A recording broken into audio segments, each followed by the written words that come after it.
Selamat datang di channel Simar Imam. Sembari mendengarkan tinggalkan like dan komentarnya bosku. Jangan lupa pasang headset kalian.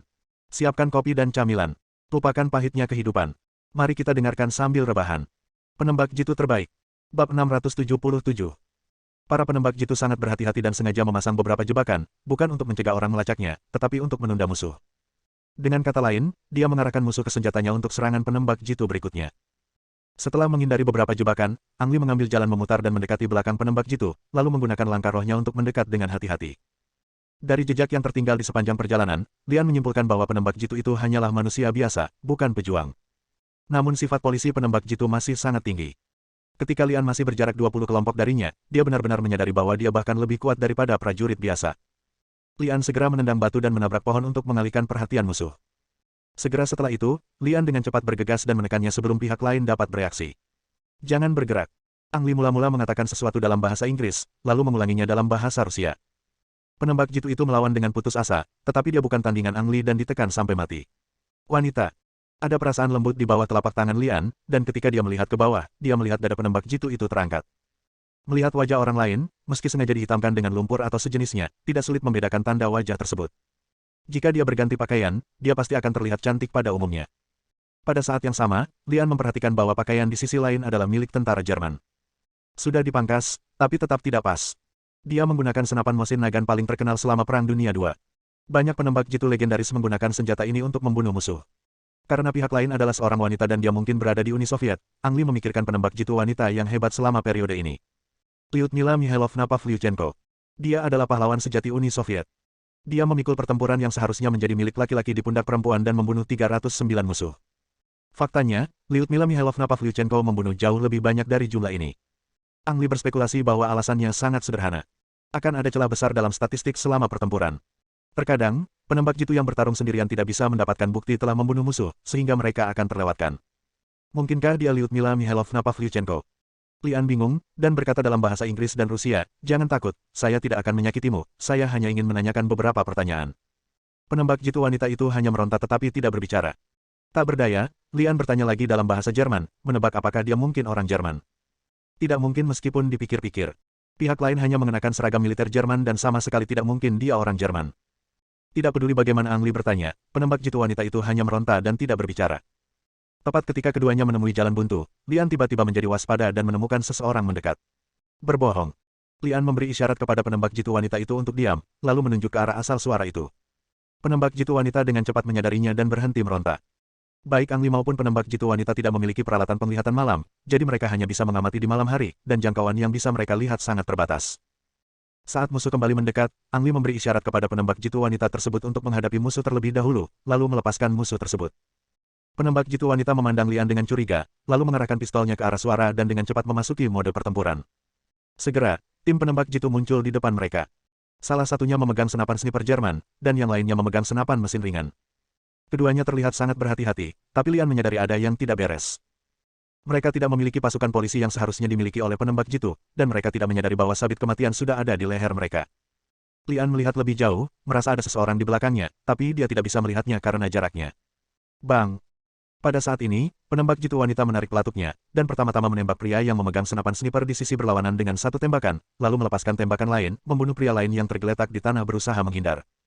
Keahlian menembak yang bagus. Lian diam-diam memuji bahwa penembak jitu wanita di depannya benar-benar penembak jitu yang hebat, tapi dia masih jauh tertinggal dari penembak jitu papan atas. Dia tidak menyadari bahwa ada musuh di belakangnya dan menembak serta membunuh orang 2 kali berturut-turut di tempat yang sama. Bahkan sekarang, dia tidak berniat untuk segera pergi. Dia menoleh untuk melihat Lian dengan bangga, seolah dia sedang mendemonstrasikan. Lian diam-diam tersenyum pahit. Akan sangat merepotkan jika dia tidak menghadapi musuh yang mengikutinya. Bagaimanapun, dia tidak tahu apakah pihak lain dapat mendengar apa yang dia katakan, jadi Lian tidak membuang waktu, mengambil senapan sniper dari tangannya, bangkit dan berlari ke arah lain. Penembak jitu wanita hendak mengejar Lian, tapi tiba-tiba terdengar suara tembakan dari sisi berlawanan. Penembak jitu. Penembak jitu wanita itu terkejut dan menyadari bahwa ada penembak jitu lain yang bersembunyi di kegelapan di seberang. Rubah tua sungguhan.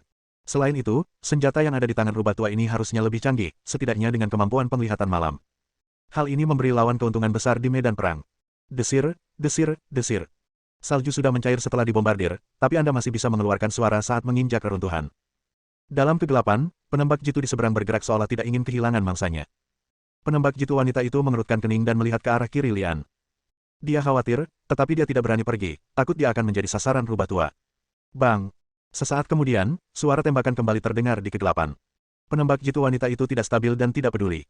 Dia mengeluarkan belati dari pinggangnya dan melompat keluar dari belakang bunker. Segera, penembak jitu wanita itu melihat sesosok tubuh tergeletak di tanah, tetapi menyadari bahwa itu bukanlah Lian. Di matanya, Li Chang mengenakan pakaian yang aneh, namun mayat di depannya mengenakan pakaian kamuflase dan tampak seperti tentara Jerman. Saat ini, Ang Li berjalan keluar dari kegelapan dengan membawa senapan sniper.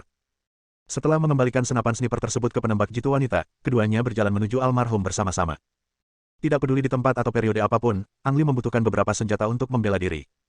Penembak jitu wanita memiliki tujuan yang sama, dia perlu mengisi kembali amunisinya. Saat melihat wajah almarhum, penembak jitu wanita itu awalnya sedikit terkejut dan tidak bisa mempercayainya. Segera setelah itu, dia bergegas ke depan dan menggeledah jenazah almarhum, dan akhirnya mengeluarkan foto dari saku almarhum. Setelah melihat lebih dekat di bawah sinar bulan, penembak jitu wanita itu begitu bersemangat hingga dia ingin berteriak keras, tapi dia menutup mulutnya dengan tangannya dan tidak bisa mengeluarkan suara. Dia hanya berteriak, dan menunjuk ke Li dan dengan tangannya yang lain. Apa yang kamu kenakan? Lian tidak tahu siapa penembak jitu yang dia bunuh, tapi dia pasti orang yang hebat, jika tidak, penembak jitu wanita tidak akan begitu bersemangat dan terlihat kagum padanya.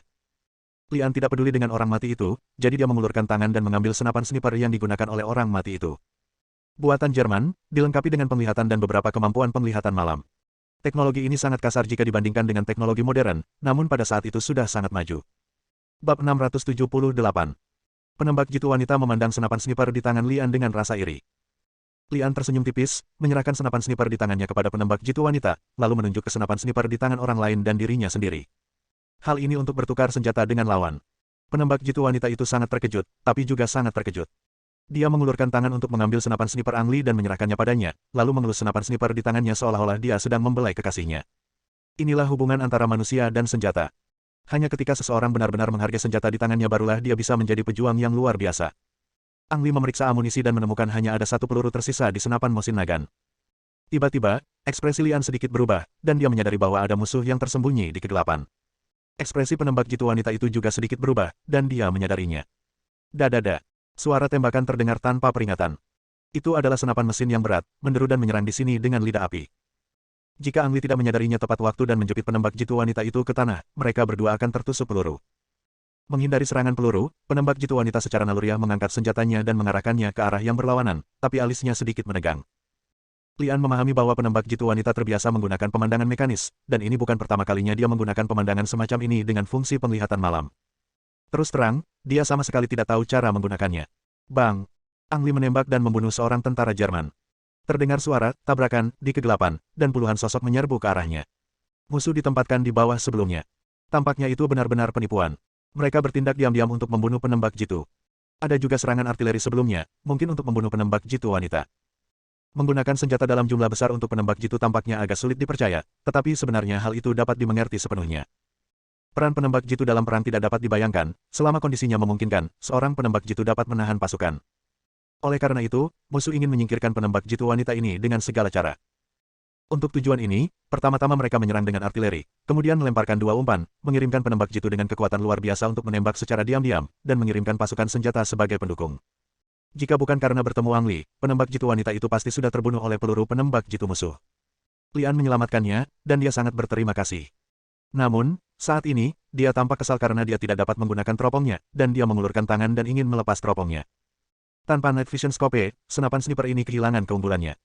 Lian mengulurkan tangannya untuk menghentikan penembak jitu wanita itu, dan menunjuk ke belakangnya, menunjukkan bahwa pihak lain harus pergi terlebih dahulu dan dia akan bertanggung jawab untuk melindunginya. Penembak jitu wanita itu berhenti sejenak, lalu mengangguk, berbalik dan merangkak jauh, menghindari serangan musuh sepenuhnya sebelum bangkit dan berlari.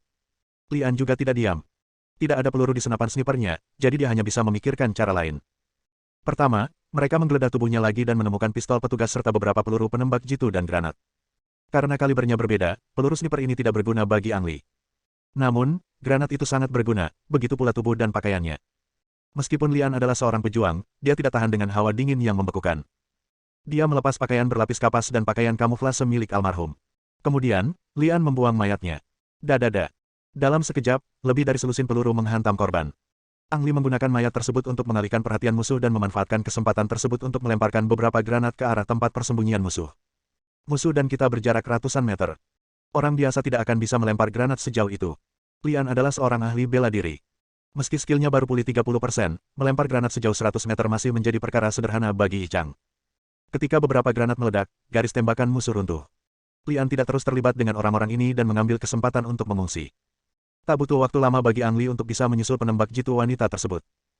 Faktanya, penembak jitu wanita tidak pergi terlalu jauh, dia hanya bersembunyi di dekatnya dan mengamati, menunggu kesempatan untuk membunuh kembali. Melihat Lian tidak terluka, penembak jitu wanita itu sangat bersemangat. Dia membuka mulutnya dan mengeluarkan dua suara, ya, lalu mengulurkan tangannya untuk memberi isyarat. Bodoh. Lian terkejut saat mengetahui penembak jitu wanita di depannya itu bisu. Di saat yang sama, Ang Li juga yakin bahwa penembak jitu wanita tersebut bukanlah pahlawan Rusia dan dia tidak bisu. Penembak jitu wanita jauh lebih mengenal gunung ini daripada Lian, dan dia memimpin Lian melewati reruntuhan untuk menemukan tempat yang cocok untuk bersembunyi.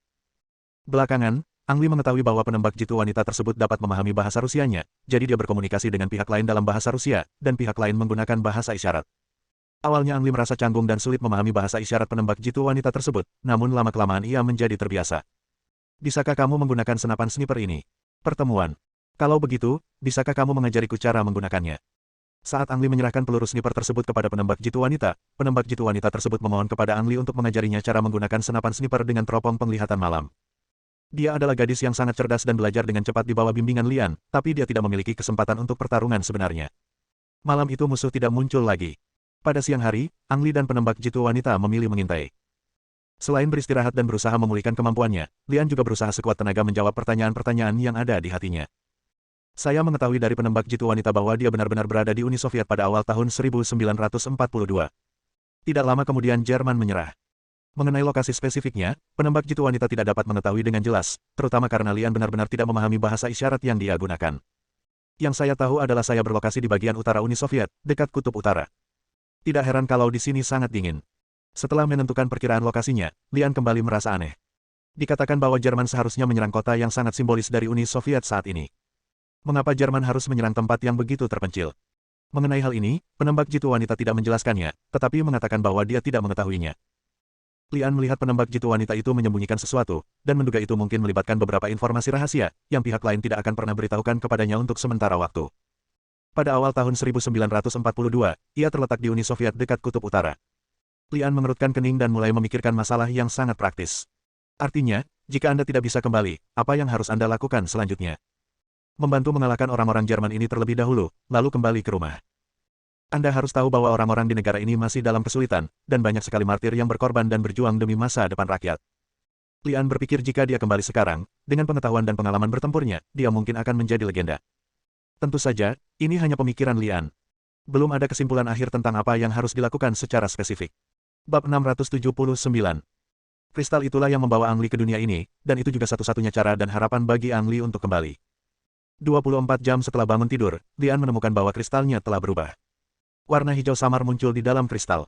Perubahannya memang sangat kecil, namun cukup membuat Ang Li bersemangat. Ia belum mati dan sedang dalam masa pemulihan. Pemulihan seperti ini mungkin membutuhkan waktu yang lama, namun menjadi harapan bagi Ang Li agar ia tetap bisa kembali. Yang bisa dilakukan sekarang hanyalah menunggu dan mencari cara untuk kembali setelah kristal pulih sepenuhnya.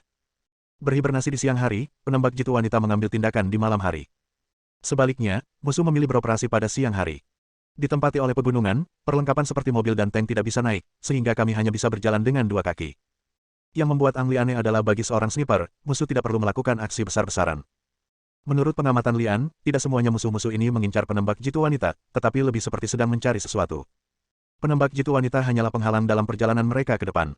Penembak jitu wanita tidak menjelaskan terlalu banyak, dia hanya mengatakan bahwa dia bukan satu-satunya penembak jitu di sini. Setelah itu, Lian dan dia juga pergi mencari dan menemukan penembak jitu lainnya. Namun, mereka semua tewas dalam pemboman dahsyat tersebut. Selain Ang Li, penembak jitu wanita tersebut menjadi satu-satunya yang selamat dari pengeboman tersebut.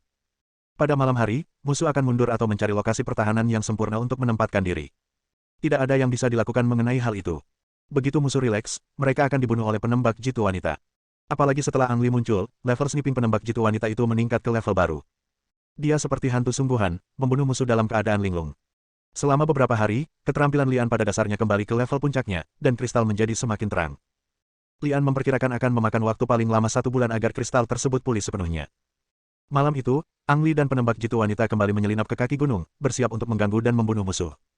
Kemarin, Lian menyita teleskop, yang berguna hari ini. Lian memeriksa posisi musuh dan bertugas sebagai pengamat untuk menemukan sasaran penembak jitu yang cocok untuk penembak jitu wanita. Ada sejumlah besar tank dan artileri yang diparkir di bawah gunung. Jika mau, musuh akan melancarkan pengeboman lagi untuk menghancurkan gunung tersebut.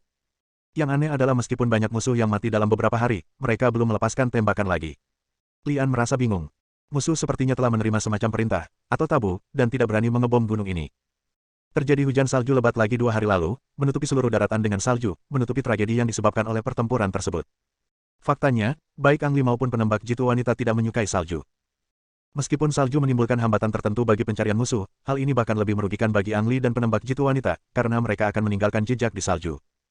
Oleh karena itu, Angli dan penembak jitu wanita harus membuang lebih banyak energi untuk membuat jebakan agar bisa lolos dari pelacakan musuh.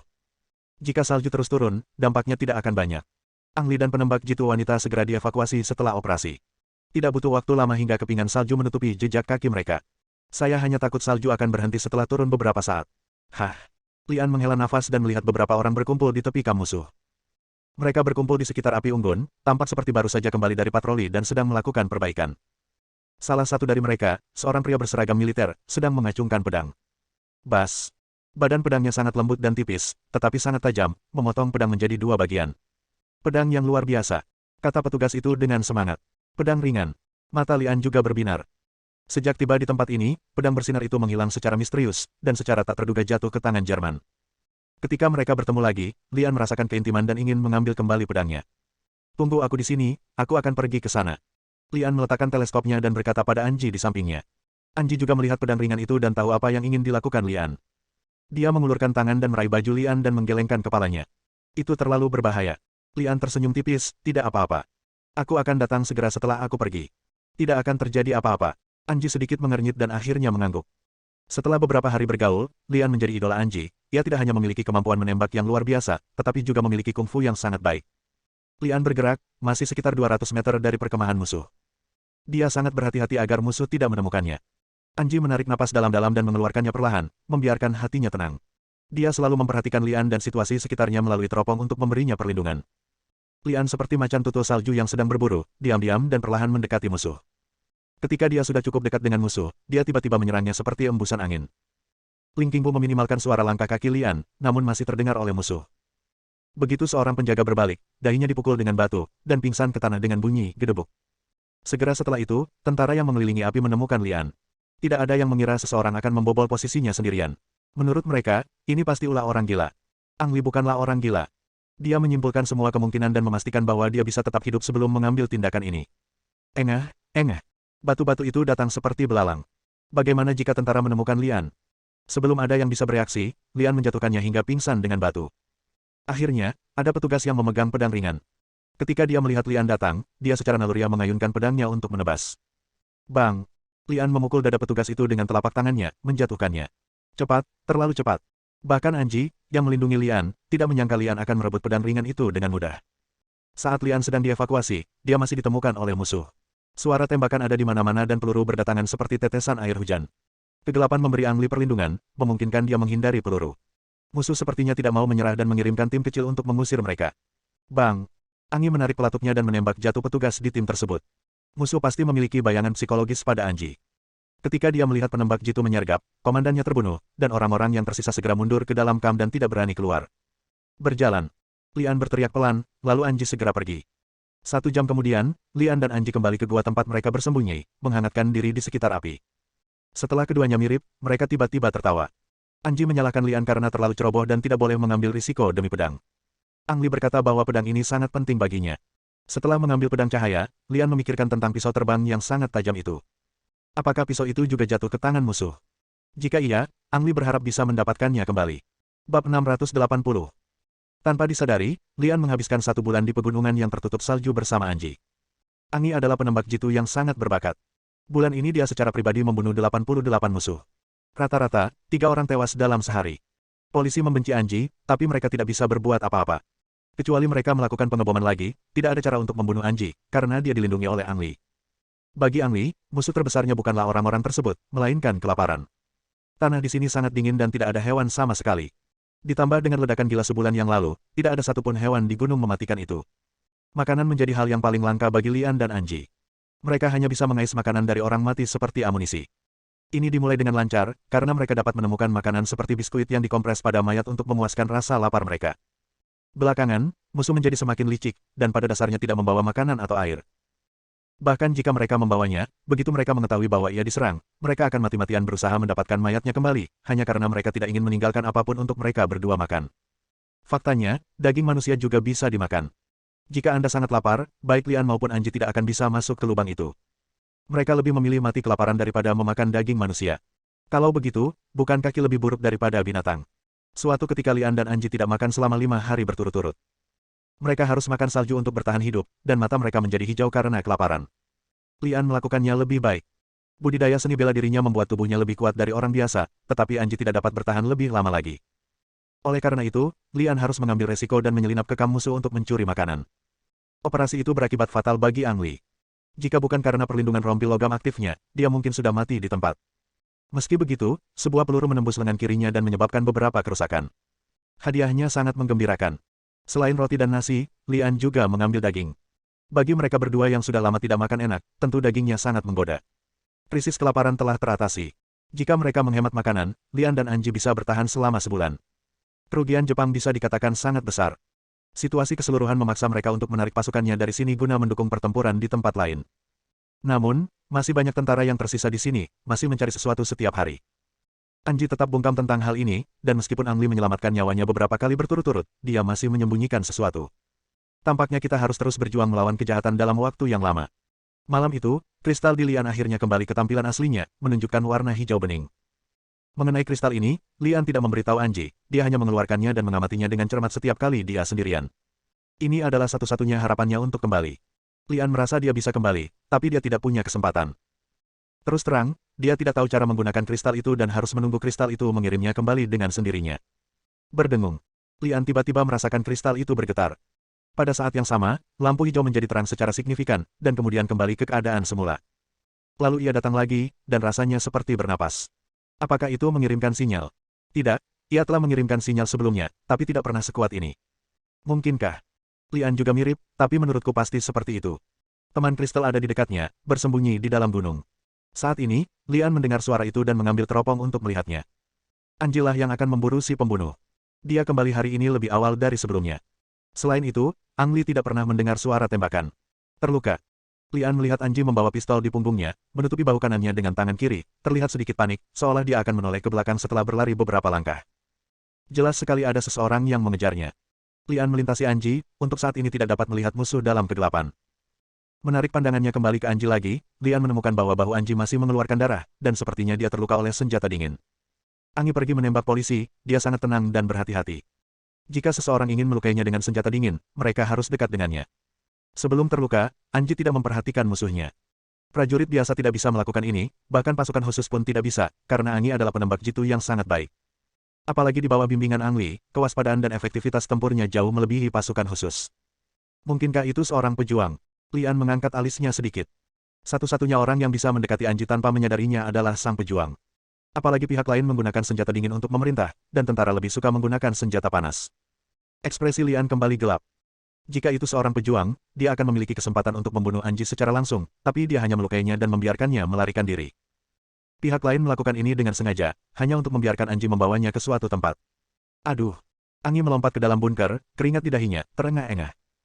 Ayo, keluar dari sini dan berjalan sejauh yang kamu mau. Lian kaget. Setelah bergaul dengannya selama lebih dari sebulan, dia selalu mengira Anji itu bisu. Sekarang, dia tiba-tiba berbicara. Gadis ini, ternyata dia selama ini menjaga dirinya sendiri. Lian terdiam. Setelah berkata begitu, Anji melompat keluar dari bunker dan berlari ke arah lain. Lian tidak pergi dengan tergesa-gesa, tapi berbaring di sana dan terus mengamati dengan teleskop. Musuh tidak bisa terlalu jauh dari Angela. Tak lama kemudian, muncul sesosok tubuh, seorang tentara berseragam militer Jepang. Tapi ini sedikit berbeda, mereka tidak memiliki senjata dan perlengkapan panas di tubuh mereka, dan mereka memiliki senjata dingin seperti pedang di tangan mereka, yang terlihat sangat aneh. Totalnya ada 10 orang. Pemimpinnya memegang kapak besar di tangannya dan terlihat sangat galak. Tunggu, masih ada satu lagi. Ada orang lain yang jaraknya lebih dari 10 meter dari 10 tentara Jepang. Karena orang tersebut mengenakan jubah hitam dan terhalang oleh pepohonan, saya tidak menyadarinya sekarang. Peramal. Lian sangat terkejut. Orang terakhir berpakaian persis seperti peramal yang dilihatnya. Dia memegang tongkat yang sama di tangan kanannya dan bola kristal di tangan kirinya. Satu-satunya perbedaan adalah peramal di depannya masih sangat muda, terlihat berusia kurang dari 20 tahun. Mungkinkah itu terjadi ketika sang peramal masih muda? Kenapa dia ada di sini? Lian bingung, tapi dalam hatinya dia tahu bahwa sama sekali tidak ada hal baik yang datang dari sang peramal. Berdengung. Kristal di bawah pakaian itu bergetar lagi, dan hampir di saat yang sama, bola kristal di tangan peramal juga bersinar dengan cahaya biru. Terkena. Lian tahu ada sesuatu yang aneh pada peramal itu, dan dia mungkin ketahuan, jadi dia tidak lagi ragu-ragu, meletakkan teleskopnya, mengambil senapan sniper dan menarik pelatuknya. Bersambung.